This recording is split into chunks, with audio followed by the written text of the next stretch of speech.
Hello everyone. So we were discussing about chapter 8 quadrilaterals in our last video. See, I have already given you some of the introduction part and theorem of that chapter. Okay. So here I'm going to solve this exercise 8.1. Okay, 8.1 I'm going to solve all the questions of the exercise here. You can watch the video and get it.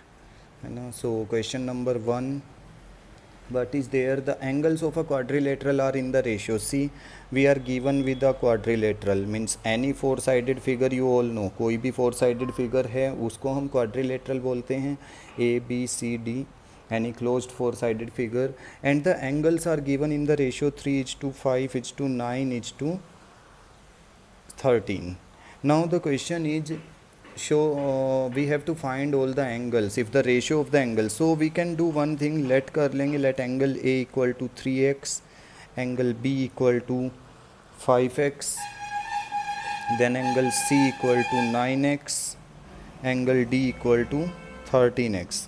This is the thing we can take. Now you all know that angle A plus angle B plus angle C plus angle D, the sum of all the angles of a quadrilateral, the sum of all the angles of a quadrilateral is 360 degree. Okay, so that means what, 3x plus 5x plus 9x plus 13x will be equal to 360. Okay, you can write angle sum property of quadrilateral. So it will be 30x equal to 360. Now if you will cancel out 32, it will be x equal to 12. Now you can put the value of x here and you will get all the other values. X equal to 12 you will put, so it will be how much, 12 3 ja 36. That means angle A will be 36, 12 5 ja 60, angle B will be 60, 12 9 ja 108, this will be 108. Then 13 multiply by 12, it will be 13 2 ja 26, 13 1 ja and 15, 156 degree. So these are all the angles you can find easily. तुम लोग बहुत easily इन angles को find out कर सकते हो. ठीक है, just wait a minute actually.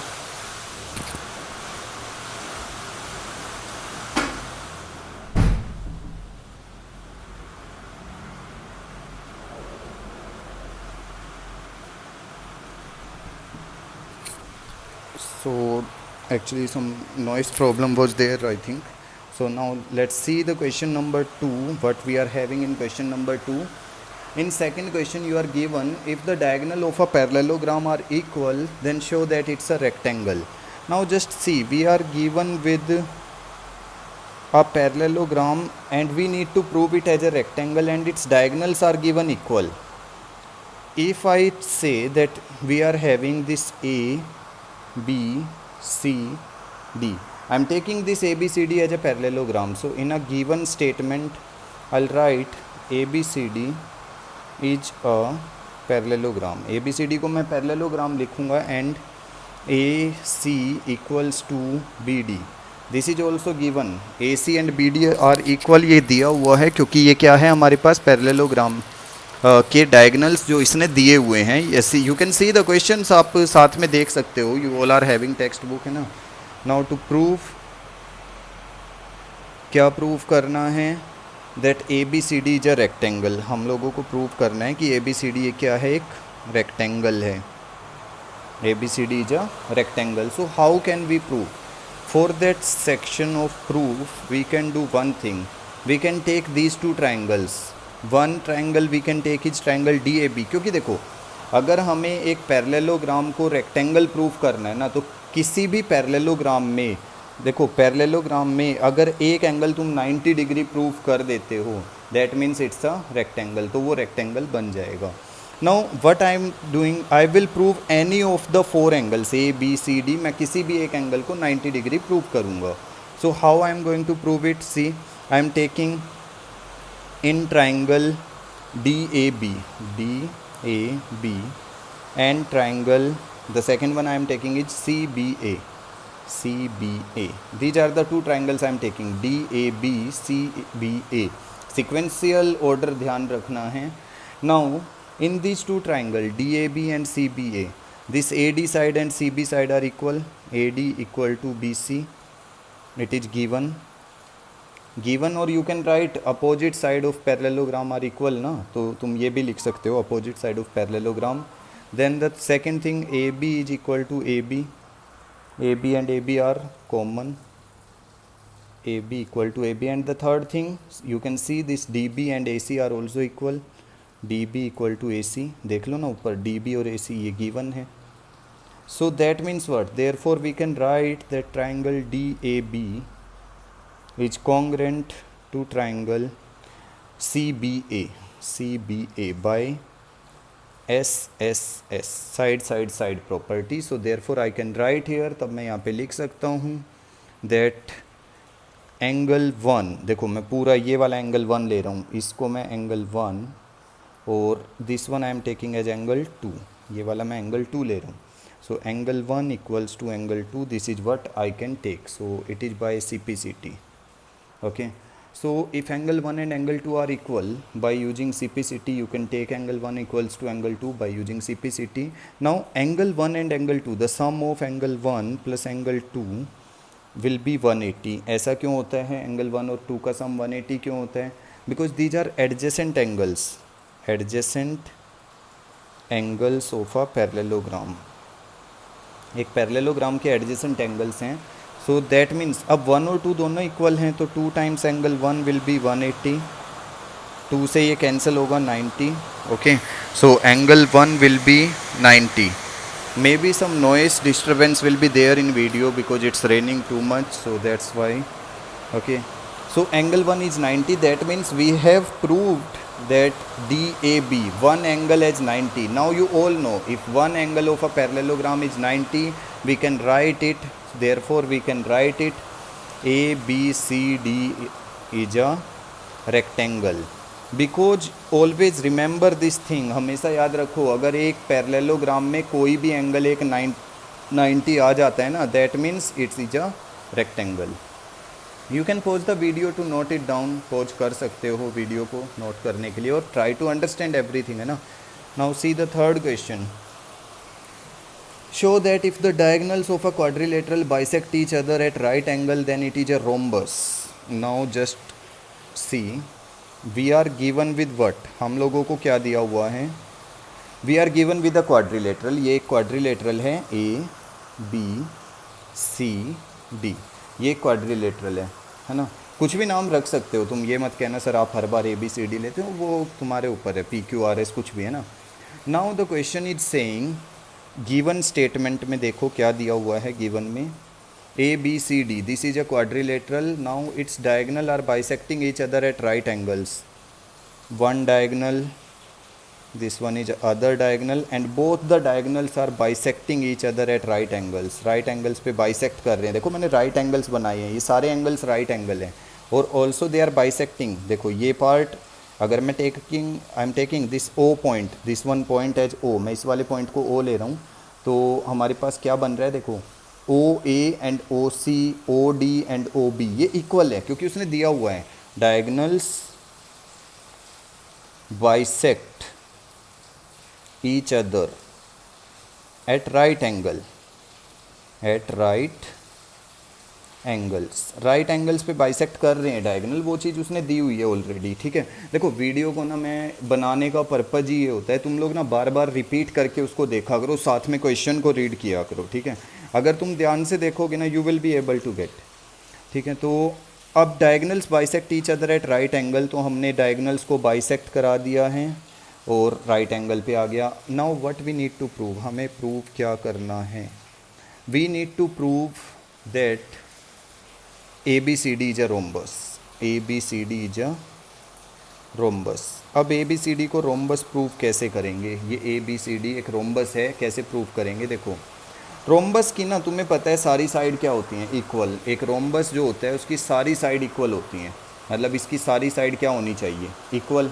तो इसके लिए हम क्या कर सकते हैं? देखो इसके लिए हम ये कर सकते हैं, पहले मैं इस ट्राइंगल को और इसको कॉन्ग्रेंट करके ये साइड इक्वल दिखा लूँगा बाय CPCT. तो इन triangle I will write in triangle AOD and triangle COB. देखो सीक्वेंस का नाम याद रखना है, जब ट्राइंगल कॉन्ग्रेंट प्रूव करोगे ना, सीक्वेंस जरूर मेंटेन होनी चाहिए. हम ले रहे हैं AOD and COB.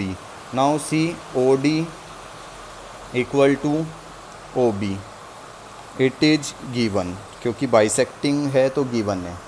Then angle 1 equals to angle 2, angle 1 equal to angle 2. You can write two things, either you can write each 90, तुम लिख सकते हो ईच 90, और third otherwise you can write vertically opposite angles भी लिख सकते हो.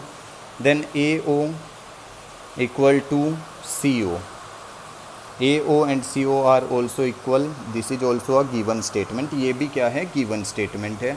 So therefore these two triangles I can write, therefore triangle AOD is congruent to triangle COB by CPCT. ये दो triangles हो गए हैं congruent by using CPCT, है ना. दो CPCT, sorry, it is side angle side by using side angle side. Okay, क्योंकि side angle side. अब हम CPCT से तो अब लिखने वाले हैं AD equal to BC. We can write AD equal to BC by using CPCT. अब हम लिख सकते हैं AD equal to BC by CPCT. Now the other thing, अब देखो अगर मैंने ये AD साइड और ये BC साइड इक्वल प्रूव कर दिया है, AD BC these I have proved as equal, तो मैं ऐसा भी तो कर सकता हूँ कि AB और CD भी इक्वल आएगा अगर मैं इन दोनों ट्रायंगल्स को कॉन्ग्रुएंट करूँगा. तो सिमिलरली करके लिख देंगे. सिमिलरली करके क्या लिख रहा हूँ मैं, that this AB and CD are also equal. AB equal to CD कैसे हुआ, जैसे AD और BC इक्वल हो गया वैसे ही AB और CD भी इक्वल हो जाते हैं. ठीक है, तो इसको ले लेते हैं फर्स्ट इक्वेशन, इसको ले लेते हैं सेकेंड. अब देखो एक और करना पड़ेगा अभी. देखो now what we are doing, अब मैं इस ट्रायंगल को और इसको कॉन्ग्रुएंट करूँगा, triangle AOD and triangle AOB.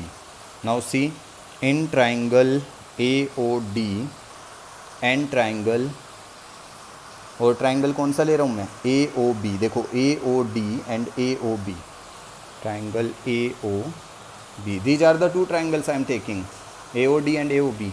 Now just see this AO side, AO is equal to AO by common.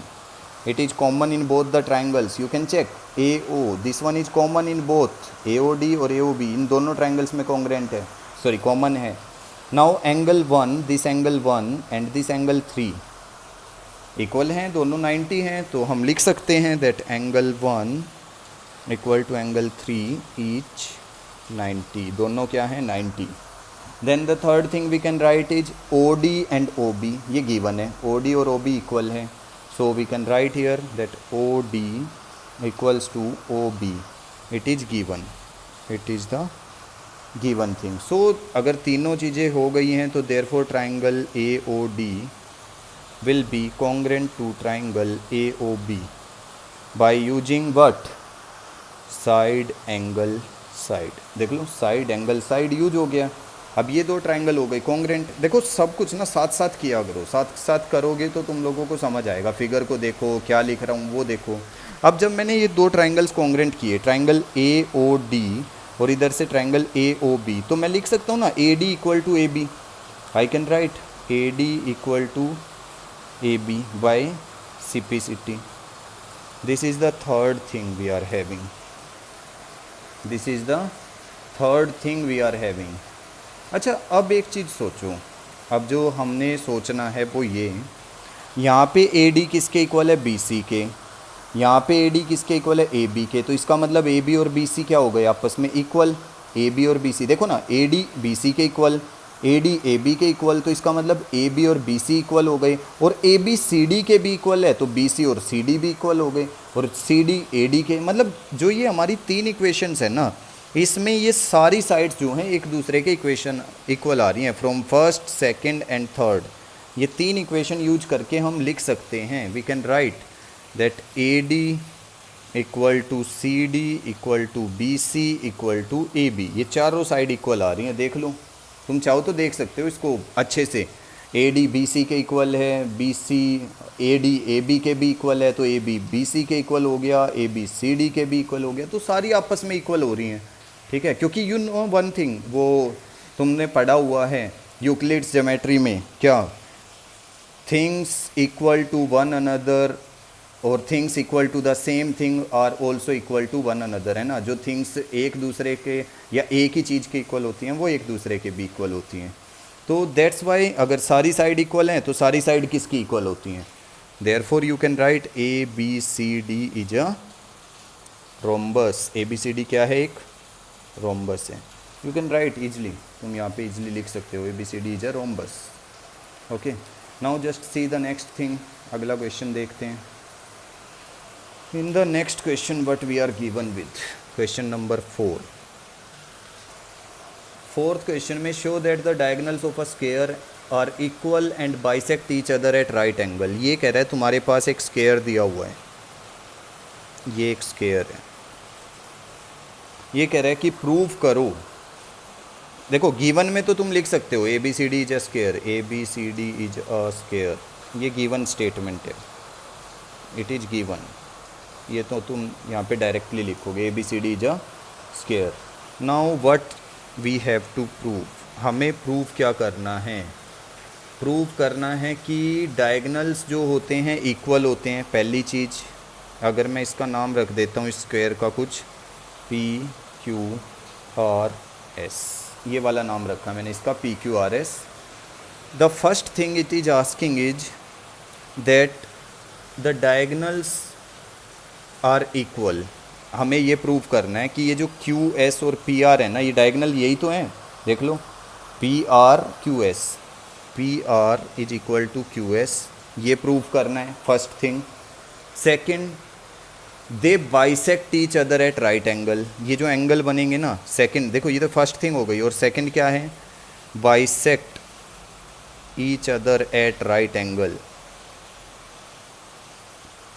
कौन बाइसेक्ट कर रहा है, डायगोनल्स। जो डायगोनल्स हैं वो एक दूसरे को बाइसेक्ट करते हैं each other at right angle. This is the second thing we need to prove. First is हमें डायगोनल्स को इक्वल प्रूव करना है, second is that diagonals bisect each other at right angle. तो देखो भाई एक एक करके स्टार्ट करते हैं प्रूफ करना। पहले तो हम लोगों को ये डायगोनल इक्वल दिखाने हैं। तो डायगोनल जब इक्वल दिखाने हैं तो कौन कौन सा ट्रायंगल हम लेंगे। एक ट्रायंगल ले रहा हूँ मैं एस पी क्यू और एक ट्रायंगल ले रहा हूँ मैं R Q P. Triangle in triangle S P Q and triangle R Q P, R Q P. ध्यान से समझना सब कुछ, है ना। देखो कौन से ट्रायंगल लिया, एस पी क्यू और आर क्यू पी। क्यों लिए ये ट्रायंगल, क्योंकि इनमें दोनों डायगोनल इंक्लूड हो रहे हैं, हमें डायगोनल ही तो इक्वल दिखाने हैं। सो अब देखो S P side and R Q side are equal, S P is equal to R Q, these sides are equal, given, is it, नहीं। S P and R Q equal हैं क्योंकि square की side है ना, sides of square, sides of square, square की तो सारी side क्या होती हैं, इक्वल होती हैं। तो इसलिए मैं लिख रहा हूँ S P and R Q. Now just see this angle 1 and this angle 2, they are also equal, angle 1 and 2। क्यों इक्वल हैं, ईच 90। कभी कभी ना वीडियो को पॉज करके खुद से सोच लिया करो कि क्या लिखने वाले हैं, क्या इक्वल है। Now the third thing, this P Q is equal to P Q, common, it is common. So therefore triangle S P Q will be congruent to triangle R Q P. देख लो दो triangle congruent कर दिए बड़ी easily, side angle side से। कौन कौन से triangle, S P Q R Q P हो गए congruent by side angle side. अगर ये दो ट्रायंगल कॉन्ग्रेंट हैं, कौन से, एस पी क्यू और आर क्यू पी, तो क्या हम लिख सकते हैं कि एस क्यू और आर पी इक्वल हैं। तो हम लिख सकते हैं यहाँ से Q S equal to P R. देख लो Q S P R by C P C T. First काम हो गया हमारा, फर्स्ट थिंग जो हमें प्रूव करनी थी, पी आर और क्यू एस इक्वल हो गया, पी आर और क्यू एस इक्वल हो गया है। लेकिन अब सेकंड थिंग, डायगोनल बाइसेक्ट करते हैं और वो भी राइट एंगल पे, ये भी तो करना है। तो इसको कैसे करेंगे, देखो इसको करने के लिए हम क्या करेंगे, जब हमें प्रूव करना है कि डायगोनल बाइसेक्ट करते हैं तो मैं क्या करता हूँ, मैं ये दो ट्रायंगल्स ले लेता हूँ। कौन कौन से, एक ट्रायंगल ये वाला और एक ये वाला। देखो ये दो ट्रायंगल्स कॉन्ग्रेंट करेंगे हम, अच्छा ये दो ट्रायंगल कॉन्ग्रेंट कर सकते हैं हम, ये वाली साइड इसके इक्वल आ जाएगी, ठीक है, फिर ये वाला एंगल इसके इक्वल आ जाएगा, क्योंकि डायगोनल क्या होता है, इसके एंगल्स को बाइसेक्ट करता है स्क्वायर के। हम यूज करेंगे प्रॉपर्टी, देखो वो सब प्रॉपर्टी हम यूज कर सकते हैं जो हमें प्रूफ नहीं करनी है, समझ रहे हो ना, वो प्रॉपर्टी हम यूज कर सकते हैं जो हमें प्रूफ नहीं करनी है। जो प्रूफ करना होता है ना वो यूज नहीं कर सकते। देखो पता तो था हमें कि दो डायगोनल स्क्वायर के इक्वल होते हैं, लेकिन ये प्रॉपर्टी हमें प्रूव करनी थी तो हम इसको यूज नहीं कर सकते थे, इसको हम यूज नहीं कर सकते थे अपने प्रूफ पार्ट में, ठीक है। ऐसे ही मान लो मुझे ये एंगल अभी 90 डिग्री दिखाने हैं और मुझे ये भी दिखाना है कि ये साइड जो है बाइसेक्ट करती हैं, तो मैं क्या करूँगा, मैं ये प्रॉपर्टी यूज नहीं कर सकता कि ये जो OP है ना, OP और OR ये इक्वल है। क्यों नहीं यूज कर सकता, क्योंकि ये प्रूफ करना है, जो चीज़ प्रूफ करनी है वो प्रॉपर्टी की तरह यूज नहीं होती है। तो इसमें हम क्या कर रहे हैं, देखो इन ट्राइंगल, मैं ट्राइंगल का नाम देखो ये वाला ले रहा हूँ POS और उधर से ROS, एंड ट्राइंगल ROS। अब ये क्या कैसे कॉन्ग्रेंट प्रूफ करेंगे, देखो ध्यान से देखना, POS और ROS, PO और OR इक्वल नहीं ले सकते तुम। क्यों नहीं ले सकते, तुम्हें पता है, क्योंकि प्रूफ करना है। पहले लेंगे OS इक्वल टू OS, दोनों में है ना, OS equal to OS, it is common, ये कॉमन है दोनों में, तो मैं OS को ले रहा हूँ।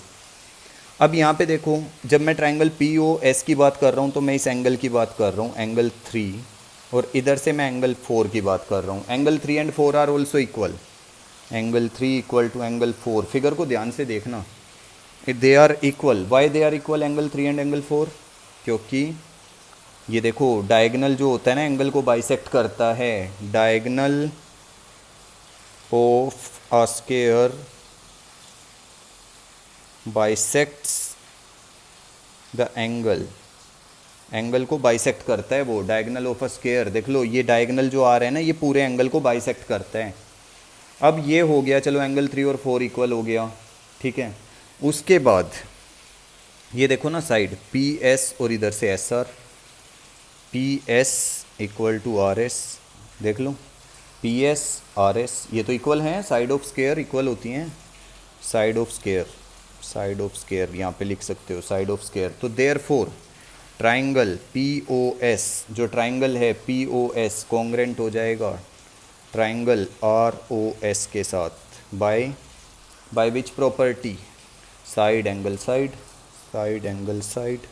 हो गया भाई, कॉन्ग्रेंट हो गया, चलो बहुत बढ़िया, ट्राइंगल कॉन्ग्रेंट प्रूव कर दिया है। तो हम क्या लिख सकते हैं यहाँ से, सबसे पहली बात POS और ROS हमने कॉन्ग्रेंट प्रूव किया है। देखो POS ROS, तो मैं ये लिखूँगा कि PO और RO इक्वल है। मैं यहाँ से क्या लिखूँगा, PO equal to RO by using CPCT। देखो ना मैंने ये लिख दिया कि PO और RO इक्वल हैं, इसका मतलब ये बाइसेक्ट हुए हैं। PO और RO इक्वल कब होंगे, जब ये बाइसेक्ट हुए होंगे। सिमिलरली मैं लिख सकता हूँ OS और OQ भी इक्वल हैं, जैसे PO और RO इक्वल दिखाया वैसे ही हम OS और OQ को भी दिखा सकते थे ना, तो सिमिलरली करके दिखा देंगे, OS equal to OQ, similarly OS equal to OQ। अब ये तो एक चीज़ हो गई, ये तो बात हो गई कि सर डायगोनल्स तो आपने दिखा दिए कि बाइसेक्ट तो हो गई, बाइसेक्ट तो हो गई, लेकिन 90 डिग्री कहाँ बना अभी, है ना। तो 90 डिग्री कैसे बनेगा, देखो अब 90 डिग्री ऐसे बनेगा जब मैंने ये दो ट्राइंगल कॉन्ग्रेंट प्रूव किए ना। देखो POS एक ये वाला, ROS ये वाला, तो मैं ये वाला ले रहा हूँ एंगल 5, देख लो इस वाले एंगल की बात कर रहा हूँ SOP की, SOP एंगल 5, और ROS इस वाले की बात कर रहा हूँ एंगल 6। थोड़ी फिगर भी ऐसी हो गई है हमारी, एंगल 5 एंगल 6, एंगल 5 एंगल 6। देख लो एंगल 5 और 6 को मैं इक्वल दिखा लेता हूँ क्योंकि दोनों ट्राइंगल कॉन्ग्रेंट किए हैं हमने, तो हम यहाँ पे एंगल 5 इक्वल टू लिख सकते हैं एंगल 6 बाय यूजिंग CPCT, क्योंकि देख लो इसी का पार्ट है वो एंगल 5 और 6, किस वाले ट्राइंगल का, ये चेक कर लो, इसी का और इसका, देख लो POS SROS है ना, उसी का पार्ट है ना। अब एंगल 5 प्लस एंगल 6 कितना आएगा, angle 5 plus angle 6 how much it will be, it will be 180। Angle 5 और 6 मिलके 180 बनेगा, क्यों, क्योंकि ये लीनियर पेयर है। कैसे, देख लो ना, 5 6 यहाँ पे देखो इस पॉइंट के ऊपर 5 है 6 है, दोनों का सम 180 है ना, ऐसे बन रहा है। देखो मैं फिगर एक बार दोबारा बना देता हूँ। ये वाला 5 है और इधर वाला 6 है, 5 6 180, तो 180 आ रहे हैं ना। तो इसका मतलब क्या हुआ, अगर एंगल 5 और 6 180 है तो 5 और 6 इक्वल भी तो है, तो 2 टाइम्स एंगल 5 विल बी 180, 2 से ये कैंसिल हुआ 90, तो एंगल 5 विल बी 90। एंगल 5 कितना आ गया 90। अब एक चीज़ देख लो भाई, अगर एंगल 5 90 है तो 6 भी 90 है क्योंकि इक्वल है, फिर 5 के अपोजिट ये भी 90 है और ये वाला भी 90 है। इसका मतलब क्या हुआ, डायगनल्स बाइसेक्ट भी कर रहे हैं, हमने दिखाया है, देख लो पी ओ आर ओ के इक्वल है, ओ एस ओ क्यू के इक्वल है। इसका मतलब है डायगनल बाइसेक्ट भी कर रहे हैं और 90 डिग्री एंगल भी फॉर्म कर रहे हैं।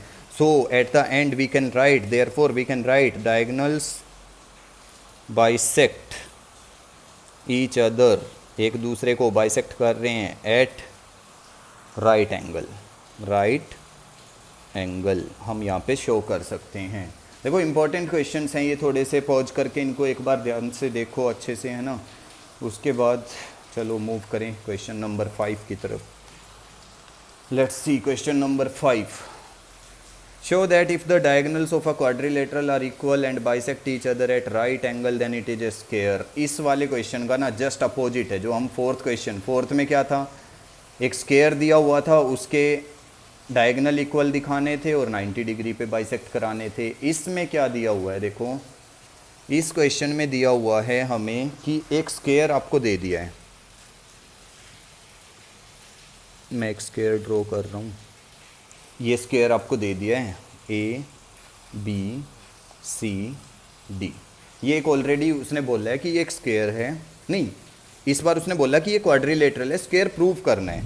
ये तो टू प्रूव में आएगा, टू प्रूव क्या प्रूव करना है कि ए बी सी डी एक स्क्वायर है, ए बी सी डी एक is a square, A B C D एक स्क्वायर है, ये प्रूव करना है। तो दिया हुआ क्या है, क्या दे रखा है क्वेश्चन में, क्वेश्चन में दिया है कि diagonals of a quadrilateral are equal. ये डायगोनल जो है ना ए सी और बी डी, ये दो B D A C equal है बी डी के, ये दिया हुआ है A C and B D are equal, ये ऑलरेडी गिवन है A C and B D are equal. और क्या दिया है, bisect each other at right angle, ये भी दिया हुआ है कि ये बाइसेक्ट भी कर रहे हैं, मतलब ओ डी ओ बी के इक्वल है, ओ ए ओ सी के इक्वल है और राइट एंगल यहाँ पे 90 डिग्री भी है।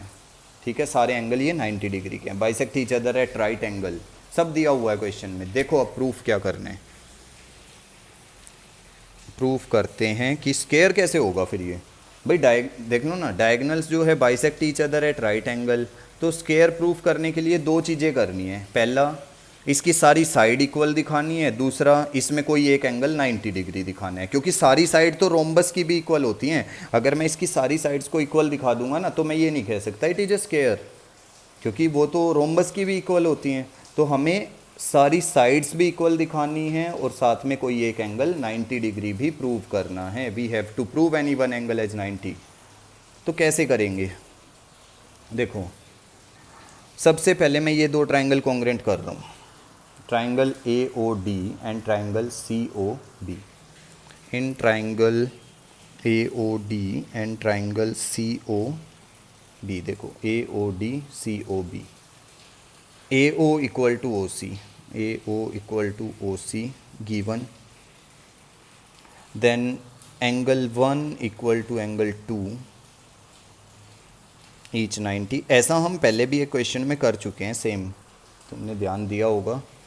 और O D equal to O B, ये भी गिवन।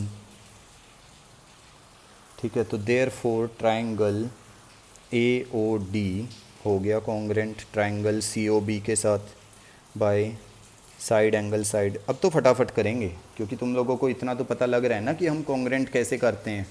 तो दो ट्राइंगल कॉन्ग्रेंट कर दिए बाय साइड एंगल साइड, इसका मतलब मैं लिख सकता हूँ A D equal to B सी।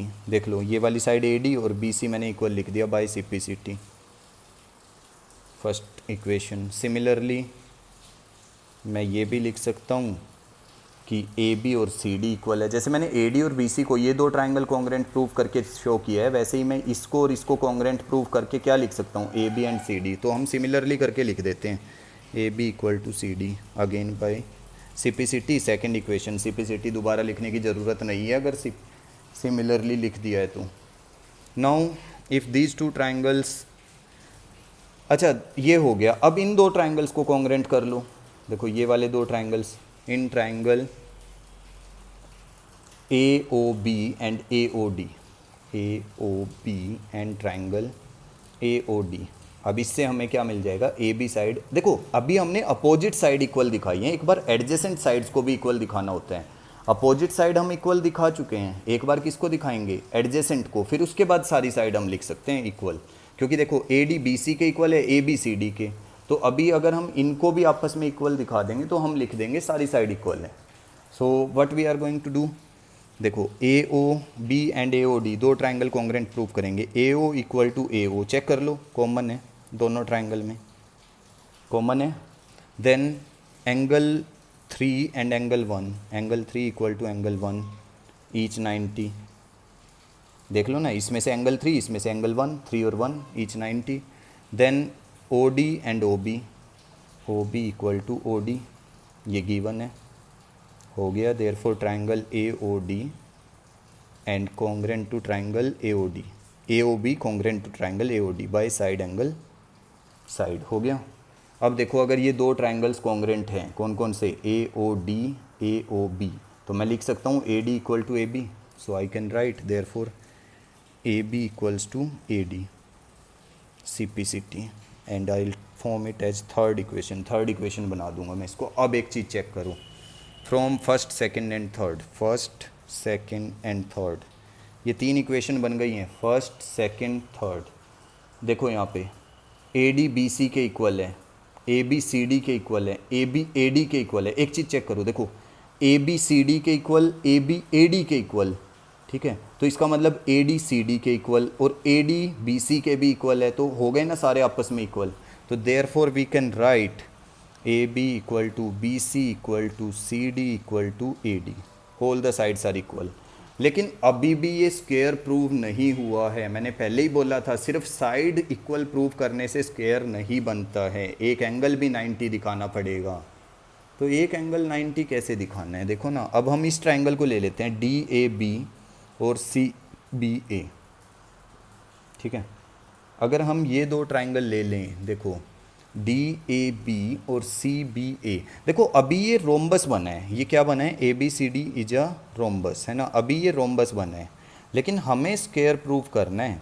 तो अगर ये रोम्बस बन गया है तो मैं ये ले रहा हूँ D A B and C B A, देख लो D A B C B A. तो इन triangle D A B and triangle C B A, ये दो ट्राइंगल ले रहा हूँ मैं। इसमें से देख लो D A B and C B A. अब हम D A equal to C B लिख सकते हैं, यस हम लिख सकते हैं D A equal to C B. क्यों लिख रहे हैं भाई, क्योंकि हमने ऊपर प्रूव किया है। देख लो ए डी और बी सी आपस में अपोजिट साइड इक्वल हैं, तो यहाँ पे लिख सकते हो प्रूव्ड अबव, ऊपर प्रूव कर चुके हैं हम। उसके बाद देखो ए बी कॉमन है दोनों में, A B equal to A B common, ये हो गया common. D A equal to C B, A B equal to A B, देख लो डी ए सी बी के इक्वल, ए बी के इक्वल। और ये डायगनल देख लो, अब D B equal to A C given है, देख लो डी बी और ए सी दो डायगनल इक्वल हैं, तो B D equal to A C, diagonals are given equal, ये गिवन है। So therefore we can write triangle D A B congruent to triangle CBA by side side side. और अगर ये दो ट्राइंगल्स कॉन्ग्रेंट हैं, अगर ये वाले दोनों triangle D A B C B A, अगर ये दोनों ट्राइंगल कॉन्ग्रेंट हैं, तो मैं कह सकता हूँ एंगल 1 और एंगल 2 को इक्वल मैं लिख एंगल 1 2 नहीं 5 6 ले लेते हैं, एंगल 5 एंगल 6 के equal. Yes we can write, हम यहाँ पे लिखेंगे angle 5 equal to angle 6 by C P C T. Now if angle 5 and 6 are equal, can I write angle 5 plus angle 6 equal to 180? क्यों भाई, क्यों लिख रहे हैं हम ऐसा, क्योंकि देख लो ना रोम्बस है और रोम्बस में क्या होता है, एडजेसेंट एंगल्स का सम 180 होता है जैसे पैरेललोग्राम में होता है। तो angle 5 plus angle 6 equal to 180, 2 times angle 5 will be 180, 2 से कैंसिल आउट कर दो 90 पे, तो angle 5 will be equal to how much 90। अब बन गया ये स्क्वायर। देख लो किसी भी रोम्बस के अंदर किस जैसे एक पैरेललोग्राम, पहले मैंने बताया था अगर किसी पैरेललोग्राम का कोई एंगल 90 प्रूव कर दोगे तो वो क्या बन जाएगा, रेक्टेंगल। किसी रोम्बस के अंदर अगर एक एंगल हमने जैसे प्रूव कर दिया एंगल 590 है तो ये क्या बन जाएगा, it is a square, therefore we can write A B C D is a square, A B C D एक स्क्वायर है, हम लिख सकते हैं यहाँ पे। Okay, so in this way you can solve the question, solve कर सकते हो तुम, वीडियो को पॉज करके लिख सकते हो। Okay, so I will solve another question in another video, actually 5 question 35 minutes already there.